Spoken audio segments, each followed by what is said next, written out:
जिस दिन मेरा परिवार रोड पर आ गया, बिजनेस वर्ल्ड की प्रिंसेस मेरे पास आई, मुझसे वादा किया कि अगर मैं उसे शादी कर लूं, तो वो मेरे परिवार को बचाएगी और सेफ रखेगी। मैं मान गया। लेकिन शादी के बाद मुझे एक अनजान मैसेज मिला। मैसेज में लिखा था कि मेरे परिवार का ये बुरा हाल इसी बिजनेस प्रिंसेस की वजह से हुआ था। मुझे पक्का यकीन था कि मैसेज सच है। मैं हर दिन डिवोर्स मांगने लगा और यहां तक कि अपनी पहली मोहब्बत के साथ भागने का प्लान बना लिया। जिस दिन उस पता चला कि मैं अपनी फर्स्ट लव के साथ भागने वाला हूं, उसने अपना आपा खो दिया। गुस्से और जुनून में हमारे बीच वो हो गया, और रिजल्ट ये निकला कि एक ही बार में काम हो गया। वो मेरे बच्चे की मां बनने वाली थी। मैं जिद पर अड़ा था कि वो अबॉर्शन करवा ले। तब तक जब तक उस प्रिंसेस ने, वही बड़ी और रूबदार बिजनेस वर्ल्ड की प्रिंसेस ने अपनी लाल आंखों के साथ मेरे सामने घुटने नहीं टेक दिए और बच्चे को रखने की भीख नहीं मांगी। मैं मान गया, पर इस शर्त पर कि 5 साल बाद वो मुझे जाने देगी। जिस दिन मुझे सच्चाई पता चली, मेरे होश उड़ गए। पता चला कि मैं सालों से गलत इंसान से नफरत कर रहा था। तो मैं तुरंत अपने देश वापस भागा। जब मैं प्लेन से उतरा तो आधी रात हो रही थी। मैं 2 बड़े सूटकेसें घसीट रहा था। अपने सामने उस शानदार विला को देखते हुए मैं दरवाजे तक गया और पासवर्ड डाला। पिछले 5 सालों से शेन यूवेई के सारे पासवर्ड्स हमारी शादी की सालगिरह की डेट थी, जो कभी नहीं बदले। जैसे ही दरवाजा धीरे से खुला, मेरे सामने सिर्फ गहरा अंधेरा था। मैं थोड़ा हैरान था, पर ज्यादा सोचने का मेरा कोई मूड नहीं था। काफी वक्त हो गया था ठीक से आराम किए हुए। इस वक्त तो मैं इन बस बाथटब में सुकून से लेटना चाहता था और फिर सोना चाहता था। बेडरूम में सब कुछ बिल्कुल वैसा ही था जैसा मैं पिछली बार छोड़कर गया था। शेन युवेई मेरे कमरे में कभी बिना वजह नहीं आती थी। बस मेड ही रोज सफाई के लिए आती थी। जब मैं शॉवर लेकर बाहर आया तो रात के 10 बज चुके थे। नीचे अभी भी खामोशी थी और कोई घर नहीं आया था। मैं सच में बहुत थका था, तो सोचा शेन युवेई को कॉल करूं, पर फिर सोचा कल पूछूंगा, और बस सोने चला गया। नींद की हालत में मुझे हल्की सी इंजन की और नीचे कदमों की आवाज सुनाई दी। मैं आंखें खोलकर देखना चाहता था, पर मेरी पलकें इतनी भारी थी कि साथ ही नहीं दे रही थी। पता नहीं मैं कितनी देर सोया, पर मुझे बार बार लग रहा था जैसे कोई मुझे घूर रहा है। मेरे तो रोते खड़े हो गए और मैं झटके से बेड पर उठ बैठा। घबराहट में मैंने बेड साइड लैंप ऑन किया, और उस हल्की रोशनी में मैंने देखा कि शेन युवेई बेड के पास बैठी मुझे देख रही थी और मेरा हाथ पकड़ा हुआ था। शेन युवेई को उम्मीद नहीं थी कि मैं इतनी अचानक जाग जाऊंगा। उसने तुरंत मेरा हाथ छोड़ा और खड़ी हो गई। उसकी आंखों में साफ दार दिख रहा था। तुम आधी रात को सो नहीं रही हो, मेरे कमरे में क्या कर रही हो? क्या तुम्हें नहीं पता तुम किसी को डर से मार सकती हो? मैंने हंपते हुए उसे पूछा। शेन युवेई ने घबराते हुए बताया, सॉरी, मेरा वो मतलब नहीं था। मैं घर आई तो नीचे तुम्हारा सामान देखा, तो समझ गई तुम वापस आ गए हो। बस देखने आई थी कि तुम कैसे हो। मैंने फोन चेक किया। रात का 1 बज रहा था। इतनी देर से क्यों आई हो? शेन युवे की बॉडी एकदम टेंशन हो गई। उसने कभी नहीं सोचा था कि मैं अचानक उसकी चिंता करूंगा। यूज लागा शायद मैं यूज बाहर निकलने को कहूंगा। खुद को संभालते हुए उसने कहा, कंपनी में एक नया प्रोजेक्ट आया है तो मैं काफी बिजी थी, इसलिए घर आने में थोड़ी देर हो गई। मैंने दुआनजी को उसकी परदाड़ी के घर भेज दिया है। तुमने वापस आने से पहले बताया क्यों नहीं? मैं यूज वापस ले आती। बोलते बोलते शेन युवे को एहसास हुआ कि वो मुझ पर सवाल उठा रही है। उसका चेहरा बदल गया और उसने तुरंत बात संभाली। मेरा मतलब ये नहीं कि तुम्हें मुझे बताना ही होगा कब आ रहे हो। मेरा मतलब था अगर पहले बता देते तो मैं दुआनजी को ले आती ताकि वो तुम्हारे साथ वक्त बिता सके। ये बोलने के बाद यूं से फिर लगा कि कुछ गलत बोल दिया। शुरू से ही मेरे दिल में उसके लिए कोई फीलिंग नहीं थी, और इसी वजह से मुझे डुएंजी भी पसंद नहीं थी। तो डुएंजी के साथ वक्त बिताने का ख्याल आएगा भी कहां से? ज्यादा बोलेंगे तो गलती होगी वाला सीन था। तो शेन युवेई ने चुपचाप अपना सर झुका लिया और बिना कुछ कहे फर्श को घूरने लगी। मैं शेन युवेई के बदलते हुए एक्सप्रेशंस देख रहा था, जैसे वो अकेली ही कोई टीवी ड्रामा कर रही हो। मेरी तो हंसी ही निकल गई। क्या मैं सच में इतना डरावना हूं? मैंने ठंडी सांस भरी और उससे कहा, मैं समझ गया। कल डुएनजी को वापस ले आना। आज काफी देर हो गई है। तुम्हें भी आराम करना चाहिए। शेन युवेई इस अचानक मिली काइंडनेस से हैरान रह गई। जल्दी से हां बोला और कमरे से बाहर भाग गई। इतनी एक्साइटमेंट में वो लड़खड़ा रही थी, मैं बस पीछे से उसे देखता रह गया। क्या मैं पहले इतना बुरा था कि शेन युवेई मुझे किसी दुश्मन की तरह ट्रीट करती है? ये सोचते ही मुझे फिर से हंसी आ गई। पता का चला कि ये cold faced king of hell Shen Yuwei का इतना क्यूट साइड भी है। मैंने पहले ये क्यों नहीं नोटिस किया? अगली सुबह मैं एकदम फ्रेश उठा और तैयार होकर नीचे ब्रेकफास्ट के लिए निकल गया।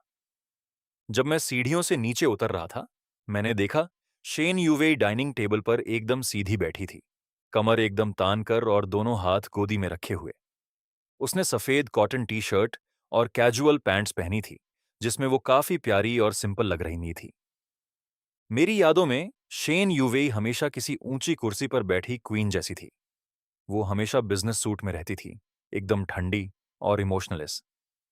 पर आज मेरे सामने वाली शेन युवेई एकदम घरेलू लग रही थी, बहुत ही भोली और मासूम।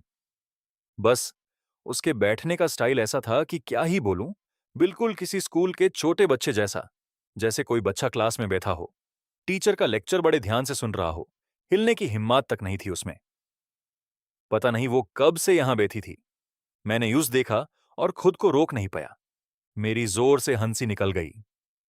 शेन युवेई ने आवाज सुनी और तुरंत मेरी तरफ देखा। वो और भी नर्वस हो गई। उसे समझ नहीं आ रहा था हाथ कहां रखें। उसकी नजर महसूस करके मैंने 2 बार झूठी खांसी की और फिर डाइनिंग टेबल पर जाकर बैठ गया। जब शेन युवेई ने मुझे अपने बगल में बैठते देखा, वो और भी बेचैन हो गई। उसने मेरे साथ शायद ही कभी एक टेबल पर खाया था और आज ये सब इतना अजीब था। यूज समझ नहीं आ रहा था मैं क्या करने वाला हूं, तो वो बस देखती रही कि आगे क्या होता है। बैठने के बाद मैंने ब्रेकफास्ट से भारी टेबल देखी और हैरान रह गया। कौन सा शरीफ परिवार नाश्ते में इतना सारा खाता है भाई? वहां चाइनीज और वेस्टर्न दोनों तरह का खाना था। शेन युवे ने देखा मैंने चॉपस्टिक्स नहीं उठाई तो धीरे से बोली, मुझे डर था कि तुम अभी सी विदेश से वापस आए हो तो शायद तुम्हें यहाँ का नाश्ता ठीक ना लगे। इसीलिए मैंने मेड से कहकर चाइनीज और वेस्टर्न दोनों बनवा दिए। अगली बार से इतनी मेहनत करने की जरूरत नहीं है। बस चाइनीज नाश्ता ही काफी है। काफी टाइम हो गया था चाइनीज खाए हुए। ये सुनकर शेन युवेई ने तुरंत कहा, जी, मैं मेड को बोल दूंगी। बोलने के बाद वो बड़े ध्यान से मेरा चेहरा देखने लगी, इस दार में कि कहीं फिर से कुछ गलत ना कर दिया हो जिससे मैं उसे नफरत करने लगूं। ये देखकर कि मेरे चेहरे पर कोई गुस्सा नहीं है, उसने चैन की सांस ली। मैंने प्लेट छुई तो वो अभी भी गर्म थी। मैं थोड़ा हैरान था। क्या तुम भी अभी सी नाश्ते के लिए उठी हो? ये खाना अभी तक गर्म कैसे है? शेन युवे की हिम्मत ही नहीं हुई बताने की कि यूजे नहीं पता था मैं कब उठूंगा। वो मुझे मिस करने से डर रही थी, इसलिए उसने कंपनी का सारा काम रोक दिया और सुबह 6 बजे से इसी डाइनिंग टेबल पर बैठी थी, टकी मेरा नीचे आने का इंतजार कर सके। नाश्ता कई बार गर्म किया गया था, पर उसने मुझसे झूठ बोल दिया कि मैं भी अभी उठी हूं। मैंने सर हिलाया, चॉपस्टिक्स उठाई और खाना शुरू किया। खाते वक्त मैंने उससे पूछा, 9 बज गए हैं, आज काम पर नहीं जाना? आज कंपनी में ज्यादा काम नहीं है, उन्हें मेरी जरूरत नहीं है। जब मैंने ये सुना तो मेरे हाथ वहीं रुक गए। मैंने अपने मन में सोचा, क्या तुमने कल रात नहीं कहा था कि नए प्रोजेक्ट की वजह से बहुत बिजी हो? औरतें वकाई अजीब होती हैं। पर यह बस मेरा ख्याल था। मैंने उसकी चोरी नहीं पकड़ी, बल्कि मैंने पूछा, तो दुआनजी कब वापस आ रही हैं? मैंने मम्मी पापा को कॉल कर दिया है। ड्राइवर उसे थोड़ी देर में ले आएगा। मैंने सर हिलाया। जब से हमारी शादी हुई थी, मुझे शेन युवेई पसंद नहीं थी, तो जाहिर है मुझे उससे जुड़ी हर चीज से नफरत थी। जहां तक शेन युवेई के पेरेंट्स की बात है, मैं उनसे सिर्फ एक बार शादी में मिला था। पिछले कुछ सालों में हमेशा शेन युवेई ही थी जो मेयर और उसके पेरेंट्स के बीच की दूरियां मिटा रही थी। अगर हम अब फिर से मिलते तो बहुत ऑकवर्ड होता। इसलिए मैंने सोचा कि धीरे धीरे चलते हैं। पहले शेन युवेई के साथ रिश्ता ठीक हो जाए, फिर उसके पेरेंट्स से मिलने जाऊंगा। खाते वक्त शेन युवेई बीच बीच में मुझे चोरी छुपे देख रही थी। जाहिर है मुझे उसकी वो नजरें साफ महसूस हो रही थी। मैं सोच रहा था कि कैसे हर बार जब वो मुझे देखती है तो ऐसा लगता है जैसे चूहे ने बिल्ली देख ली हो। मुझसे कुछ कहा ही नहीं गया। खाना खत्म करके मैं सोफा पर बैठकर फोन चलाने लगा। शेन युवे हिचकिचा रही थी, पास आने की हिम्मत नहीं थी उसकी। मुझसे कुछ पूछना चाहती थी पर डर रही थी कि ज्यादा बोलने से कहीं मैं गुस्सा ना हो जाऊं। जैसे ही वो स्टडी रूम में अपना काम करने जाने वाली थी, मैं बोल पड़ा, क्या तुम मुझसे कुछ कहना चाहती हो? शेन युवेई हैरान भी थी और थोड़ी डरी हुई भी। उसने थोड़ा वक्त लिया अपने अल्फाज चुनने में और फिर बोली, इस बार जब तुम वापस आए हो, मैं तुमसे पूछना चाहती हूं कि तुम कितने दिन रुकोगे? शायद थोड़े वक्त के लिए रुकूंगा। मैंने काम से छुट्टी ले ली है। अगले कुछ महीनों तक मैं काम नहीं करूंगा। कुछ महीने? शेन युवे को लगा उसने गलत सुन लिया और उसने फट से पूछा, मतलब तुम इन कुछ महीनों के लिए घर पर ही रहोगे? क्या तुम इतने लंबे वक्त तक घर पर रुक सकते हो? तो क्या तुम्हें मेरे से कुछ मंगवाना है? फिर उसने खुद ही अपने सवाल का जवाब दे दिया, ओह शायद नहीं। मैं हर महीने तुम्हारे कमरे की चीजें नई चीजों से बदल देती हूँ, तो तुम अब से अपना मेनू खुद बना सकते हो। मैंने उसे रोका, रुको रुको रुको, इतनी जहमत उठाने की कोई जरूरत नहीं है। मैं अभी जैसा हूं ठीक हूं। तुम्हें मेरे लिए कुछ भी बदलने की जरूरत नहीं है। तब शेन युवे को एहसास हुआ कि उसने कुछ ज्यादा ही बोल दिया है।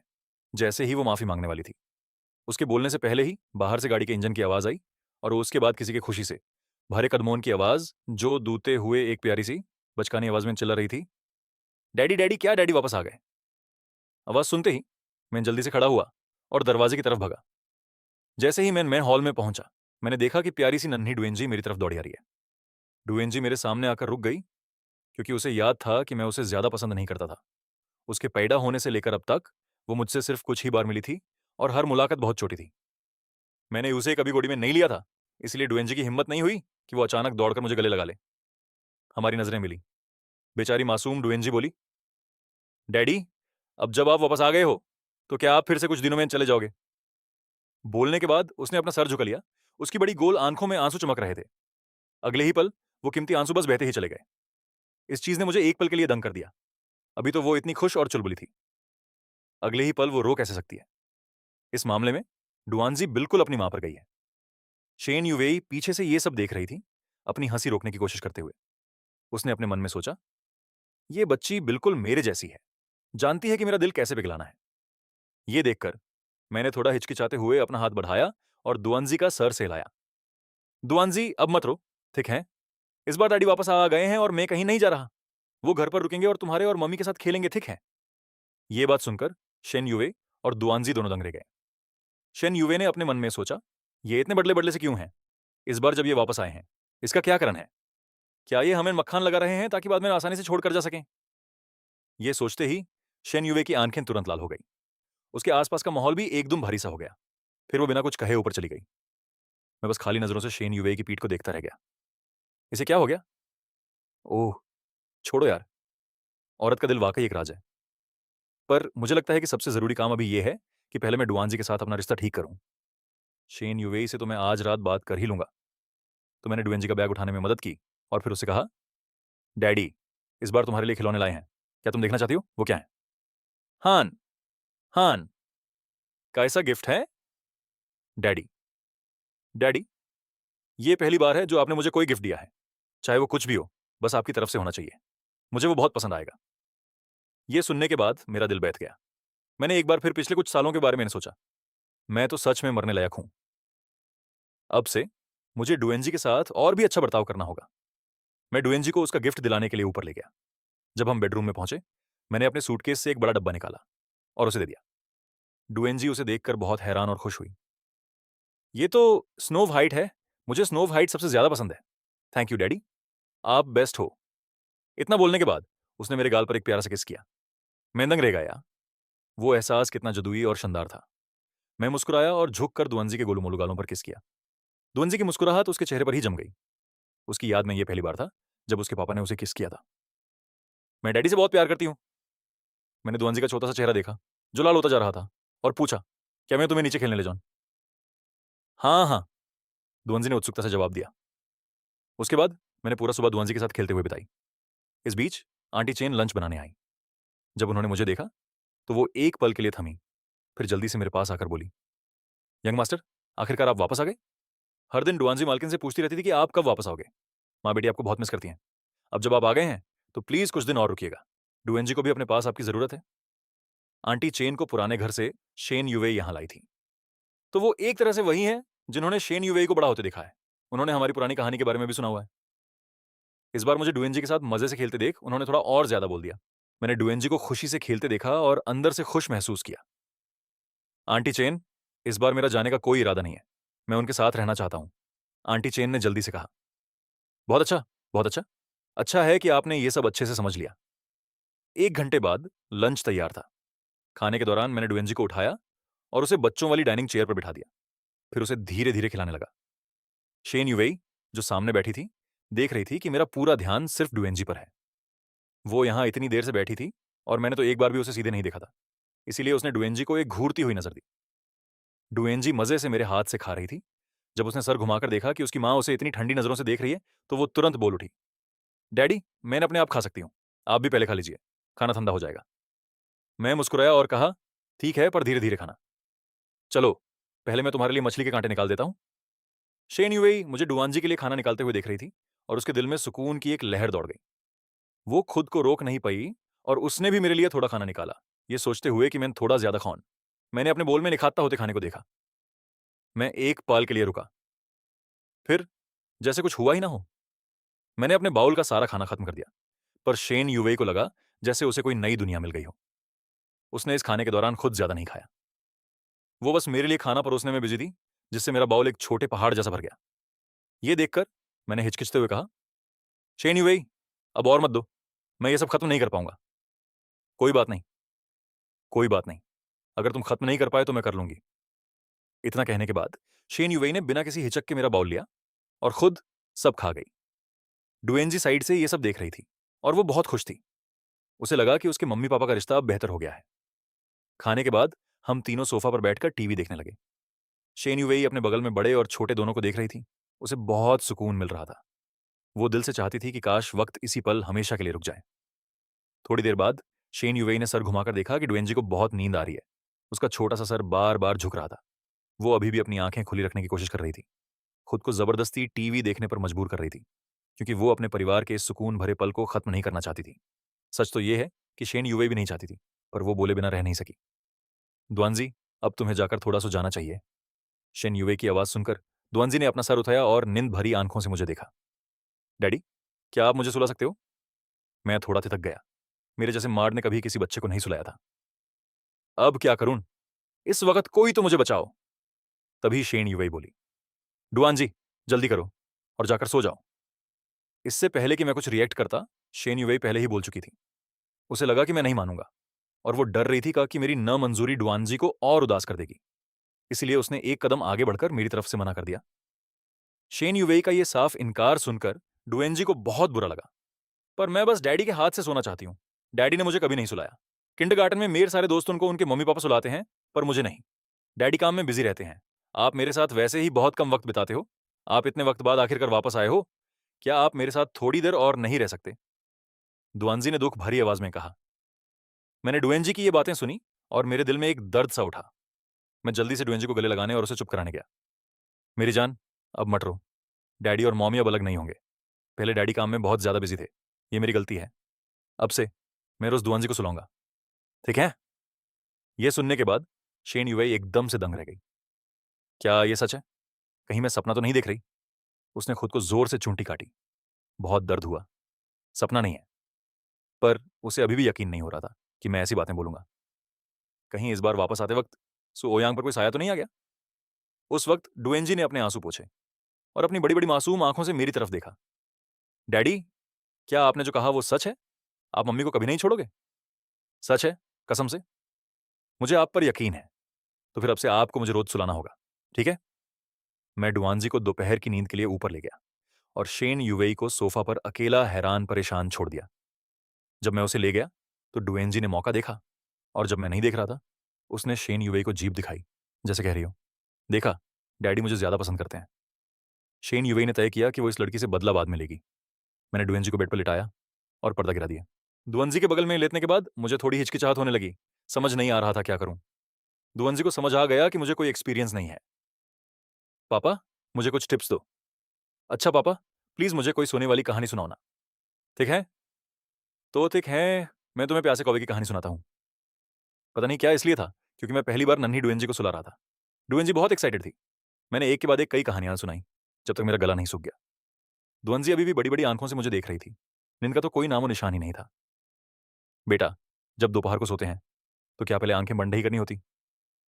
हे, हे, मैं पापा को और देखना चाहती हूँ। दुअंजी ने एक मासूम मुस्कुराहट के साथ कहा। ठीक है, पर क्या तुम मुझे दोपहर के बाद फिर से देख सकती हो? अब सोने का वक्त है। चलो अब। दुअंजी थोड़ी उदास हुई, पर उसने बतूनी बच्ची की तरह आंखें बैंड कर ली। दुअंजी को सुलाने के बाद मैं एक पूरा ग्लास पानी पीने नीचे गया, अपने बेडरूम में वापस आने से पहले। वापस आने के बाद मैं लगातार सोचता रहा कि मैं और शेन यूवेई भविष्य में साथ कैसे रहेंगे।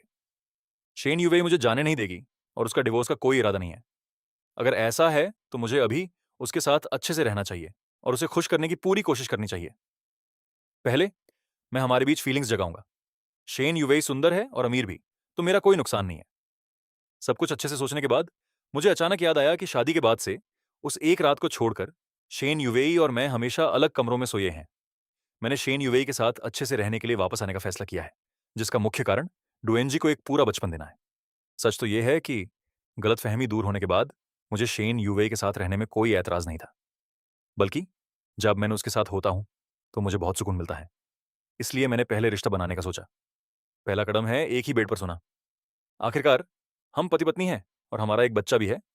अब इतना शर्मने की कोई जरूरत नहीं है। तो मैं चुपके से लिविंग रूम गया और धीरे धीरे शेन यूवे का सामान अपने बेडरूम में शिफ्ट करने लगा। जब मैं अपने तीसरे चक्कर पर था, मैंने अपने हाथों में शेन यूवे के अंडरवेयर पकड़े हुए थे, और जैसे ही मैं स्टडी रूम के पास से गुजरा, स्टडी का दरवाजा धीरे से खुला। शेन यूवे दरवाजे के पीछे पानी का ग्लास लिए खड़ी थी और मेरे हाथों में पकड़ी चीजों को देख रही थी। मेरा दिल एक पल के लिए बैठ गया और दिमाग तेज दौड़ने लगा। अब मैं इसे कैसे समझाऊं? ए? हे मैं कोई थरकी नहीं हूं। मैंने बस सोचा कि अब जब मैं वापस आ गया हूं, हमारी बेटी को एक पूरा बचपन मिलना चाहिए और उसे दिखाना चाहिए कि हम अलग नहीं होंगे। तो पहला कदम यह है कि हम साथ रहें, है ना? जैसे ही मैंने ये कहा, शेन युवेई ने मुझे हैरानी से देखा, जैसे उसे यकीन ही ना हो रहा हो। सु ओयांग ने कहा कि वो मेरे साथ सोना चाहते हैं। क्यों? वो इतना कैसे बदल गए? पर मुझे सु ओयांग का ये रूप बहुत पसंद है। कितना अच्छा होता अगर सु ओयांग मुझे हमेशा ऐसे ही धोखे में रखते, हमेशा के लिए। शेन युवेई ने मन में सोचा और फिर उसके माथे पर शिकन आ गई। मैंने अपने मन में सोचा, ये ठीक नहीं है। ये तेवर बदलने का क्या मतलब? मैं कोई थरकी नहीं हूं। कहीं ऐसा तो नहीं कि उसे मैं बहुत बुरा लग रहा हूं और वो मुझे निकालना चाहती है? जब मैं ये सब सोच ही रहा था, शेन युवेई ने पानी का ग्लास नीचे रखा और मेरा हाथ पकड़कर बेडरूम की तरफ ले जाने लगी। तुमने जूते क्यों नहीं पहने? अगर तुम्हें सर्दी लग गई तो मेरा दिल टूट जाएगा। तो उजी इस बात की चिंता थी कि मैंने जूते नहीं पहने थे, पर उसका चेहरा कितना ठंडा और सपाट था। उसने तेवर क्यों बदले? मेरी तो जान ही निकाल गई थी। कितनी शर्मीली और गुमसुम इंसान है ये। कोई हैरानी नहीं कि पिछले 5-6 साल मुझे ये पसंद नहीं आई। मैंने मन में सोचा। जल्द ही हम बेडरूम में पहुंच गए। शेन युवेई ने बड़े ध्यान से कहा, सु ओ यांग, अगर तुमने मुझे यहां रहने देने का फैसला कर ही लिया है तो बाद में आंटी चेन को बोल देना और मेड्स मेरा सामान शिफ्ट कर देंगी। पर क्या तुमने सच में अच्छे से सोच लिया है? मैंने बड़ी गंभीरता से कहा। शेन युवेई, मैं इस बार इसीलिए वापस आया हूं क्योंकि मैंने इन्वेस्टिगेशन की और पता चला कि 5 साल पहले जो हुआ उसमें तुम्हारी कोई गलती नहीं थी। आई एम सॉरी कि मैंने तुम्हें इतने वक्त तक गलत समझा। अब से मैं तुम्हारा और दुआंजी का पूरा ख्याल रखूंगा। हालांकि मैं तुम्हें अभी वो प्यार नहीं दे सकता जो तुम चाहती हो, पर प्लीज मुझे थोड़ा वक्त दो और मैं पूरी कोशिश करूंगा। ठीक है। जैसे ही मैंने अपनी बात खत्म की, शेन युवेई अचानक खड़ी हुई और मुझे जोर से गले लगा लिया और भारी हुई आवाज में बोली, थैंक यू सुओयांग, मुझे एक मौका देने के लिए तुम्हारा बहुत बहुत शुक्रिया। बोलते वक्त शेन युवेई का पूरा शरीर कांप रहा था। यह देखकर मैंने धीरे से उसकी पीठ थपथपाई, उसे दिलासा देते हुए। थोड़ी देर बाद शेन युवेई मेरी बाहों में शांत हुई और खड़ी होकर मुझसे बोली, बाद में आंटी चेन से सामान शिफ्ट करवा लेना, तुम पहले आराम करो। मेन बास अपना बचा हुआ काम खत्म करके आती हूं, ठीक है? मेरे बोलने के बाद मैंने उसके माथे पर एक किस किया। शेन युवे की सांसें तुरंत तेज हो गई और उसने मुझे धक्का देकर बेड पर गिराया और मुझे किस करने लगी। इस एक मूव ने पूरा सीन ही बदल दिया। पता नहीं कितना वक्त गुजर गया, पर जब किसकी वजह से मेरी सांस फूलने लगी, तब शेन युवेई आखिरकार पीछे हटी। उसकी आंखों में मेरे लिए बेपनाह प्यार था जब वो मुझे देख रही थी। मैं अब वापस काम करने जा रही हूं। जहां तक मेरी बात है, इतनी लंबी किस के बाद मेरी सांस ही अटक गई थी और मैंने बस अपनी नींद भरी आंखों से उसे ही देखा और सर हिला दिया। शेन यूवे के जाने के बाद मुझे एहसास हुआ कि मैंने अभी क्या किया था। उसके होंठ कितने नरम हैं, पर उसकी किसिंग स्किल्स इतनी खतरनाक कैसे हैं? पिछले 5 सालों में उस एक रात को छोड़कर मेरा शेन यूवे के साथ कभी कोई रिश्ता नहीं रहा। क्या इस लेवल की प्रैक्टिस के लिए उसके पहले बहुत सारे बॉयफ्रेंड्स थे, या फिर पिछले 5 सालों में उसका कोई अफेयर रहा है क्योंकि वो अकेलापन बर्दाश्त नहीं कर पा रही थी? जितना मैं इसके बारे में सोचता गया, उतना ही मुझे अजीब फील होने लगा और मुझे पता भी नहीं था क्यों। खैर, जो भी नहीं हो, बस ये ख्याल कि शेन यूवे किसी और मार्ड के साथ क्लोज है मुझे गुस्सा दिला रहा था। ये सोचते हुए मैं खड़ा हो गया, शेन यूवे से सवाल करने के इरादे से। तभी मेरा फोन बजा। ये मेरे जिगरी यार सॉन्ग जी का कॉल था। अबे साले, तू वापस आ गया और अपने भाइयों को बताया तक नहीं। तू बिल्कुल लॉयल नहीं है। जब मैंने सॉन्ग जी की आवाज सुनी तो मैं शेन यूवे से पूछताछ वाली बात एकदम भूल गया और उस बात को दिमाग से निकाल दिया। मैं बस कल रात ही वापस आया हूं। मेरे पास तुम्हें बताने का टाइम नहीं था। क्या अब तुम्हारे पास टाइम है? पुरानी जगह पर मिलना है? बिल्कुल। मैं मैं अभी निकाल रहा हूं। मिलते हैं। कॉल करने के बाद मैंने बाहर जाने के लिए कपड़े बदले। जब मैं स्टडी रूम के पास से गुजरा तो थोड़ा हिचकिचाया कि क्या मुझे शेन यूवे को बताना चाहिए। पर जैसे ही मैंने उसके पुराने लवर्स के बारे में सोचा तो मेरा मन ही उठ गया उसे बात करने का और मैं सीधा बाहर निकाल गया। जल्दी ही मैं एक कॉफी शॉप पहुंच गया। कॉलेज के दिनों से ही मुझे ये कॉफी शॉप बहुत पसंद है, खास करके उनकी स्नोटॉप कॉफी और क्रॉसॉन। जब भी मैं देश वापस आता हूं तो हमेशा सॉन्ग जी को यहीं मिलने के लिए बोलता हूं। शॉप के अंदर घुसते ही मैंने देखा सॉन्ग जी खिड़की वाली सीट पर बैठा है। ओ ये बेटे, क्या तूने अपने बाप को मिस किया यांग भाई? बहुत टाइम से मिले नहीं यार। दोनों ने एक्साइटमेंट में हाथ मिलाया और थोड़ी हालचाल के बाद सॉन्ग जी ने पूछा कि इस बार मेरा रुकने का क्या प्लान है। शायद कुछ महीने। मैं खुद को एक छुट्टी दे रहा हूं और अपनी बेटी और शेन यूवे के साथ वक्त बिता रहा हूं। सॉन्ग जी कॉफी पीते पीते एकदम रुक गया। ये क्या चल रहा है? तू तो उनसे सबसे ज्यादा नफरत करता था ना? करता तो था, पर मुझे हाल ही में पता चला कि 5 साल पहले जो हुआ उसमें शेन यूवे का हाथ नहीं था। वो तो एक अनजान ईमेल था जिसने गलतफहमी पैदा कर दी। एब मैन यूएस बंदे को ढूंढने का प्लान बना रहा हो जिसने वो ईमेल भेजा था। सॉन्ग जी के चेहरे की हंसी गायब हो गई और उसने तुरंत कहा, यह कैसे हो सकता है? तब तो सबने यही कहा था कि शेन यूवे ने किया है। अब वो क्यों नहीं है? इतने साल बीत गए हैं। क्या तू अभी भी किसी अनजान ईमेल को ट्रेस कर सकता है? यह सुनकर मुझे थोड़ा अजीब लगा। अबे जिया, तुझे क्या हो गया है? मेरी बहन ने मुझे ये बात बताई है। कोई चांस ही नहीं है कि वो गलत हो। अगर मैं अनजान ईमेल को ट्रेस नहीं कर पाया तो मैं शेन यूवे को बता दूंगा। उसके पास इतनी पावर है कि मुझे लगता है वो कोई ना कोई रास्ता निकाल ही लेगी। और सॉन्ग जी के चेहरे का रंग एकदम उठ गया। वो खड़ा हो गया वहां से जाने के लिए। यंग भाई, सॉरी यार, मुझे अचानक याद आया कि मुझे एक बहुत जरूरी काम है। मुझे अभी निकलना होगा। अगली बार मैं पक्का तुझे पार्टी दूंगा। इतना कहकर बिना मेरे जवाब का इंतजार किए वो जल्दी से बाहर निकल गया। मैं एकदम हैरान रह गया। इस जिया को क्या हुआ है? आज इतना अजीब बिहेव क्यों कर रहा है? खैर, छोड़ो, अगली बार बात करेंगे। जब मैं घर पहुंचा तो डिनर का टाइम हो चुका था।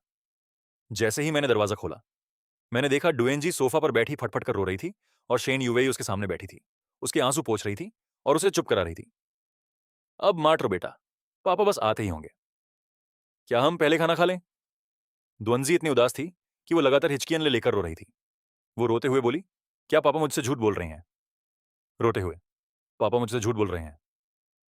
पापा ने साफ साफ कहा था कि वो हमें छोड़कर नहीं जाएंगे, लेकिन अब वो फिर से गायब हो गए। पता का चला कि मेरे जाने के थोड़ी देर बाद ही द्वंजी इतनी उदास थी कि वो लगातार हिचकियां ले लेकर रो रही थी।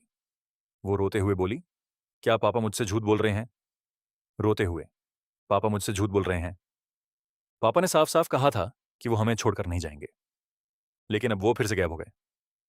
पता का चला कि मेरे जाने के थोड़ी देर बाद ही द्वंजी जाग गई और तुरंत मेरे बेडरूम की तरफ भगी, पर वहां कोई नहीं था। उसने सारे कमरे छान मारे पर मेरा कहीं कोई निशान नहीं मिला। नन्ही डुएंजी इतनी परेशान हो गई कि वो रोते हुए स्टडी रूम में मुझे ढूंढने चली गई। जब शेन यूवेई ने सुना कि मैं गायब हो गया हूं तो वो भी हड़बड़ा गई। ऊपर से आज के मेरे अजीब बर्ताव के बारे में सोचकर उसे लगा कि सबका ध्यान भटकाकर मेन चुपके से भाग गया हूं, कभी वापस ना आने के लिए।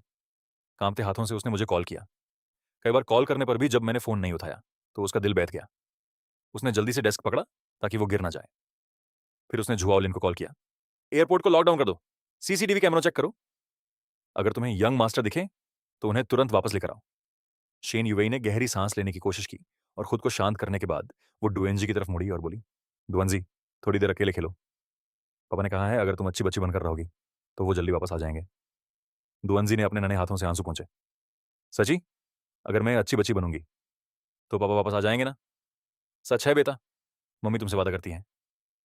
इसका नतीजा ये हुआ कि कई घंटे बीत गए और डिनर का टाइम हो गया, पर मेरी कोई खबर नहीं थी और मेरा फोन अभी भी बंद था। नन्ही डुएंजी इस मोड़ पर एकदम टूट गई और जैसे ही मैंने घर में कदम रखा, डुएंजी के रोने की आवाज ने मेरा दिल तोड़ दिया। मैं तुरंत भगा। दुअंजी, पापा वापस आ गए हैं। कौन कहता है कि हमें हमारी प्यारी जान नहीं चाहिए? ये सुनते ही माँ बेटी तुरंत मेरी तरफ मुड़ी मुझे देखने के बाद। शेन युवे तुरंत खड़ी हुई और मुझे जोर से गले लगा लिया और काफी देर बाद बोली, तुम कहां चले गए थे? तुमने मेरा कॉल क्यों नहीं उठाया? मैंने भी उसे गले लगाया और बताया कि मैं सॉन्ग जी से मिलने गया था। मैं कल वापस आया तो बहुत थका हुआ था। मैंने फोन चार्ज नहीं किया था, इसलिए बाहर जाते ही वो बंद हो गया। शेन युवेई ने थोड़ा उदास होकर हम कहा और मुझे थोड़ी देर तक और गले लगाए रखा छोड़ने से पहले। जब शेन युवेई पीछे हटी, नन्ही डुएंजी तुरंत दौड़ कर आई और मेरे पैर पकड़ लिया और रोते रोते डैडी के पास आने लगी। आप इतनी देर से क्यों ना आए? मुझे लगा मुझे लगा कि अब आपको मैं नहीं चाहिए। हिचकियां।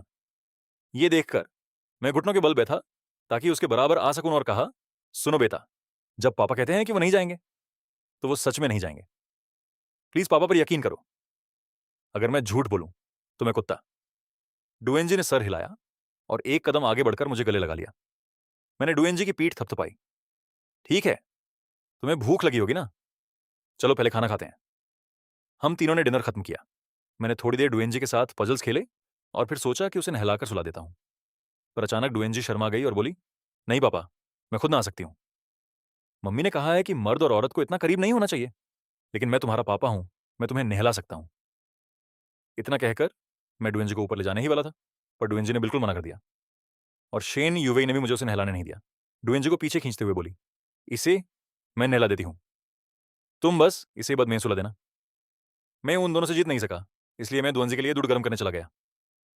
दुअंजी के नहाने के बाद मेरे जिम्मे था उसे कहानियां सुनकर सुलाना। जब डुएंजी सो गई तो मैं उठा, नीचे गया एक ग्लास गर्म पानी लेने और उसे शेन युवेई के पास लेकर गया, जो स्टडी रूम में काम कर रही थी। मैंने दरवाजा खटखटाया। एक ठंडी आवाज आई, अंदर आ जाओ। उस आवाज ने तो मेरी हड्डियां तक हिला दी। मैं पानी का ग्लास लेकर अंदर गया और जब शेन युवेई ने देखा कि वो मैं हूं तो वो एक पल के लिए हैरान रह गई। फिर जल्दी से खड़ी हुई और मेरे पास आई, मेरे हाथ से ग्लास लेते हुए। तुम यहां क्यों आए? तुम्हारे लिए पानी लेकर आया था। ज्यादा देर तक काम मत करो। ओह हाँ, मुझे तुमसे एक और बात पूछनी है। पूछो, शेन युवे ने कहा और मुझे खींचकर सोफा पर बिठा दिया और टेबल पर ग्लास रखने के बाद वो बड़े आराम से मेरी गोदी में बैठ गई। मैंने सोच समझकर अपने अल्फाज चुने और धीरे से कहा, शेन युवेई, अगर हम एक आम पति पत्नी की तरह रहना चाहते हैं तो हमें एक दूसरे को बेहतर तरीके से जानना होगा। एक बात है, और मैं चाहता हूं कि तुम मेरे सामने ईमानदार रहो। तुमने कितने लोगों को डेट किया है? शेन युवेई तुरंत घबरा गई और जल्दी जल्दी हाथ हिलाकर बोली, मैंने नहीं किया, शुरू से लेकर अब तक सिर्फ तुम ही हो। शेन युवेई के चेहरे पर सच्चाई थी। उसके चेहरे की घबराहट नकली नहीं लग रही थी। तो मैंने सीधा पूछ लिया, फिर तुम्हारी किसिंग स्किल्स इतनी प्रो कैसे हैं? शेन युवेई एक पल के लिए दंग रह गई। फिर उसका शरीर थोड़ा ढीला हुआ और उसने अपना माथा मेरे माथे से टिकाया, मेरे कान में फुसफुसाते हुए, क्योंकि जिसे मैं किस कर रही हूं वो मेरा पति है। ये तो अपने आप ही आ जाता है। जैसे ही उसने ये कहा, मेरा दिल जोर जोर से धड़कने लगा और मेरे अंदर एक आग सी लग गई। शेन युवेई इतनी चार्मिंग कैसे हो सकती है? मुझे यकीन ही नहीं हो रहा कि मैं उसे इतनी शर्मिली समझता था। मैंने जल्दी से शेन युवेई को खुद से दूर किया, अपने अंदर की भड़कती आग को दबाते हुए। उम, मैं पहले सोने जा रहा हूं, ज्यादा देर तक काम मत करना, ठीक है? इतना कहकर मैं स्टडी रूम से बाहर भाग गया। शेन युवेई ने मेरी घबराहट को पीछे से देखा, अपनी आंखें बंद की और वो जोर से हंसने लगी। मैं दिल से चाहती हूं कि सु यांग हमेशा ऐसे ही रहें। बहुत जल्दी ही शेन युवेई ने अपना बचा हुआ काम खत्म किया और मेरा आराम खराब ना हो, इस डर से उसने लिविंग रूम के बाथरूम में शॉवर लिया बेडरूम में आने से पहले। इस वक्त मैं बेड पर लेटा शॉर्ट वीडियो स्क्रॉल कर रहा था। शेन युवेई को अंदर आते देख मैं एकदम से ऑनकवर्ड हो गया। क्या तुम अब सोने वाली हो? शेन युवेई। उसने सर हिलाया, मेरे राइट साइड आई, कंबल उठाया और लेट गई। शेन युवेई को लेता हुआ देख मैंने बेड साइड लैंप बंद कर दिया। मेरा सोने का स्टाइल एकदम शरीफों वाला था, बेड पर एकदम सीधा लेटा हुआ, अपने हाथ पेट पर रखकर। लेकिन शेन युवेई चुपके से, बड़े ध्यान से, धीरे धीरे मेरे करीब आने लगी। आखिरकार उसकी मेहनत रंग लाई और हमारे शरीर एक दूसरे से छू गए। पर शेन युवेई इतने से खुश नहीं थी और काफी देर इंतजार करने के बाद जब मेरी तरफ से कोई रिएक्शन नहीं मिला तो उसने हिम्मत दिखाई, करवट ली और अंधेरे में मुझे ऑक्टोपस की तरह पकड़ लिया। मैंने अपनी आंखें खोली, मुझे पकड़े हुए उस ऑक्टोपस को देखा और एक झटके में उसे अपने नीचे दबा लिया। शेन युवेई ने अपने हाथ मेरे गले में डाल दिए। सुओ यांग, क्या तुमने सच में अच्छे से सोच लिया है? कोई पछतावा? मैंने उसकी तरफ गंभीरता से देखा और कहा, जाहिर है मैंने अच्छे से सोच लिया है।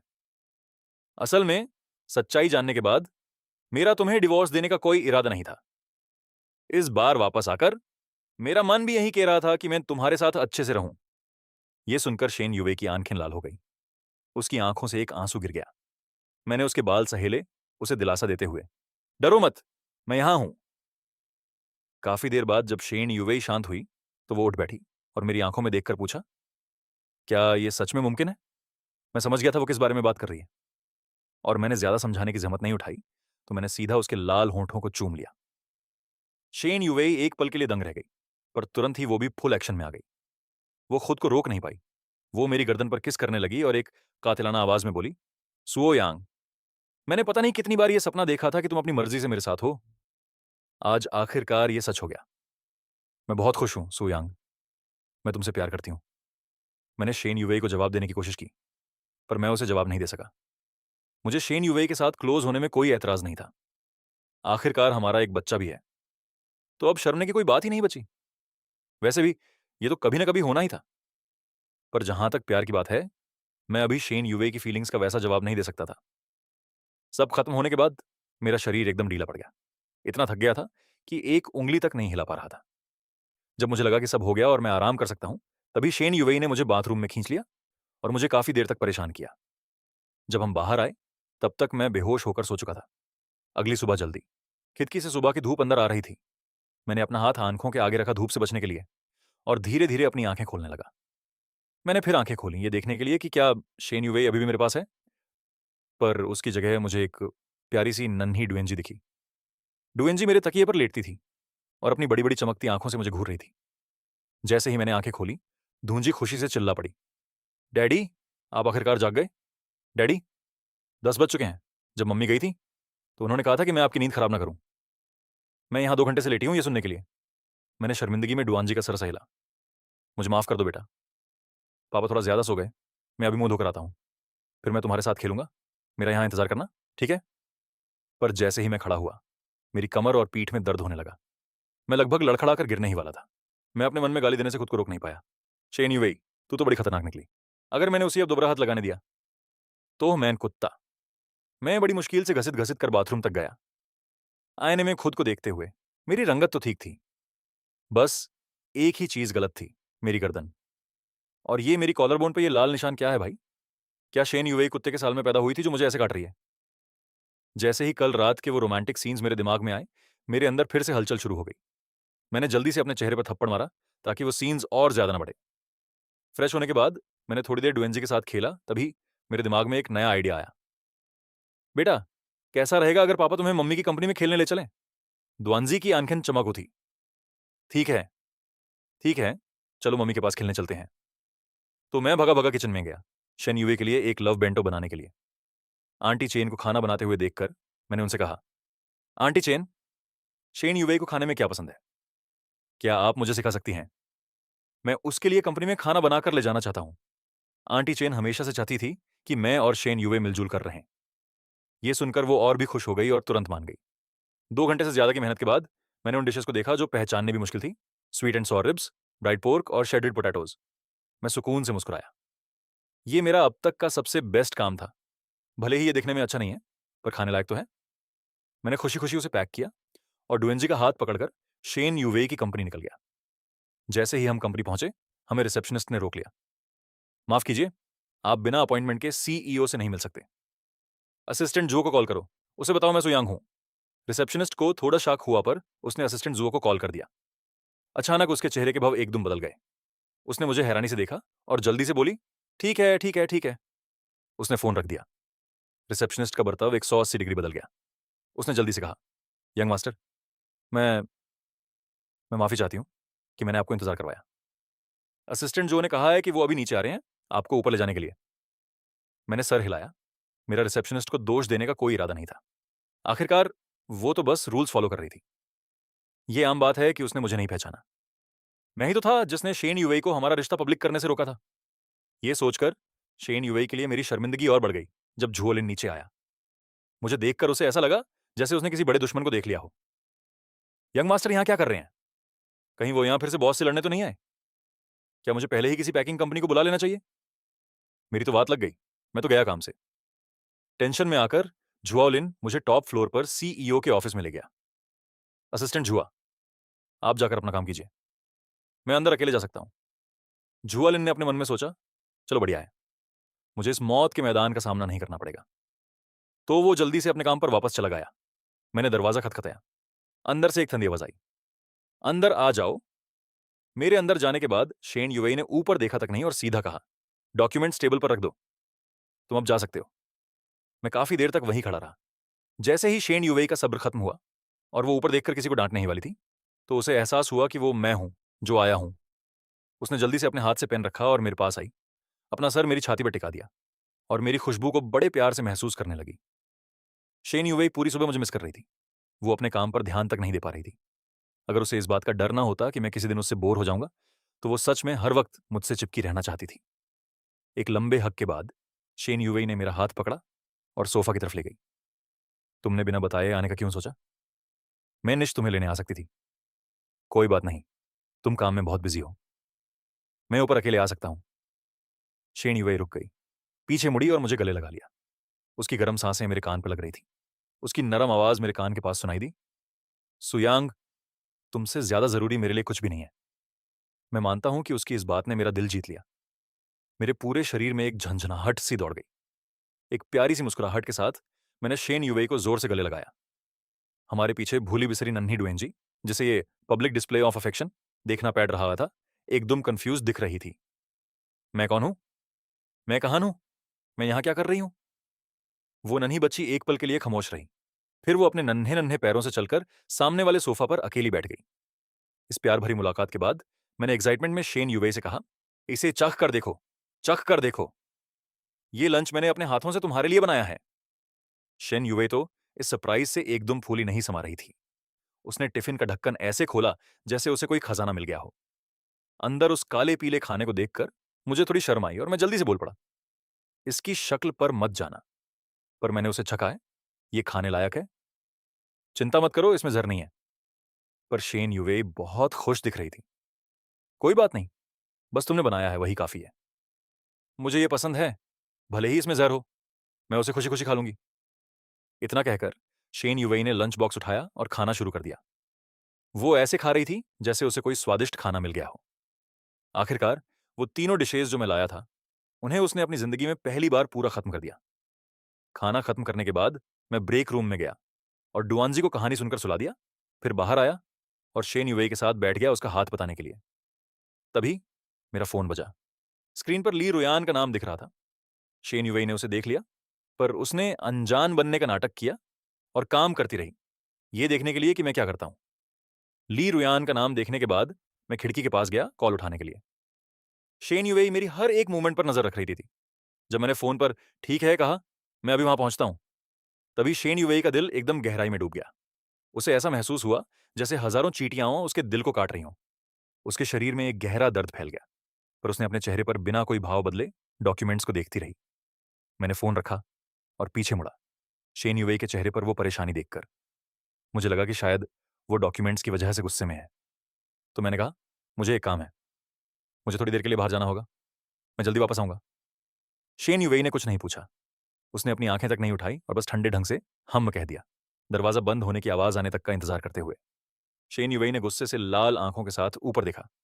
एक झटके में उसने अपने हाथ में पकड़ा फाउंटेन पेन जोर से तोड़ दिया। सुयांग, मुझे धोखा मत देना, यह तुम्हारा आखिरी मौका है। अगर मुझे पता चला कि इन पिछले कुछ दिनों में ये सारी मिठास झूठी थी, तो मैं नहीं जानती कि मैं क्या कर बैठूंगी। असल में मैंने शेन यूवेई को इसलिए नहीं बताया क्योंकि मुझे डर था कि वो कहीं ज्यादा ना सोचने लगे। वैसे भी मैंने इस बार खास करके ली रुयन के साथ सब कुछ साफ करने आया था उस भागने की नाकाम कोशिश के बाद। पहले मैं कभी कभी ली रुयान से बात करता था उसका हालचाल जानने के लिए, इससे ज्यादा और कुछ नहीं था। सच बोलूं तो मैं ली रुयान को उतना ज्यादा पसंद भी नहीं करता था। वो तो बस यूनिवर्सिटी के दिनों में वो पूरे कैंपस की शान थी और एक बहुत अच्छी स्टूडेंट थी। बहुत से लोग उसके पीछे पड़े थे। उस वक्त वो स्टूडेंट यूनियन की प्रेसिडेंट थी और मैं उसके नीचे काम करता था। हमारी बातें होने लगी और धीरे धीरे मेरे दिल में उसके लिए फीलिंग्स पैदा हो गई। जब हम 1 साल से ज्यादा साथ रहे, फिर शेन यूवेई आई। शादी के बाद भागने का वो प्लान असल में मेरा आइडिया नहीं था। वो तो सॉन्ग जी था, जिसे पता था कि मैं शेन यूवेई को पसंद नहीं करता। इसीलिए वो आग में घी डालता रहा, ली रुयान को ये बताते हुए कि मैं डिप्रेशन में हूं और जान देना चाहता हूं। तब ली रुयान ने फैसला किया कि वो मुझे यहां से लेकर जाएगी शेन यूवेई से बचाने के लिए। मैं मान गया और बस वहीं से ये पूरा किस्सा शुरू हुआ। इस वक्त मैंने अपनी कार कैफे के एंट्रेंस पर पार्क की। जैसे ही मैं अंदर गया, मुझे तुरंत ली रुयान दिख गई। वो अभी भी 5 साल पहले जैसी ही थी। वही सुंदर और प्यारा सा चेहरा। बस उसमें वो मैच्योरिटी आ गई थी जो 5 साल पहले नहीं थी। मैं उसके पास गया और बैठ गया।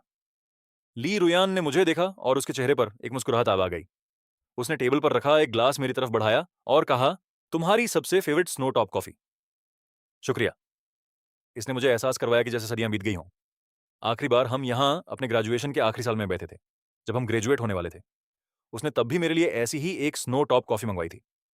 5 साल बीत गए हैं। नजारा वही है, पर लोग बदल गए हैं। ली रुयान ने नरम आवाज में पूछा, क्या तुम हाल ही में अच्छे रहे हो? बहुत अच्छा। शेन यूवेई मेरा बहुत ख्याल रखती है। हमारी एक बहुत प्यारी बेटी भी है। ली रुयान ने सर हिलाया। उसके आंखों में एक पल के लिए अकेलापन दिखा और फिर गायब हो गया। 5 साल पहले जो हुआ, उसके लिए मैं माफी से चाहती हूँ।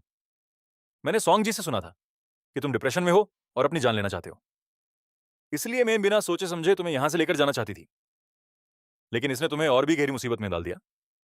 मैं दंग रह गया। सॉन्ग जी ने कहा था कि मैं तब सच में भगना चाहता था,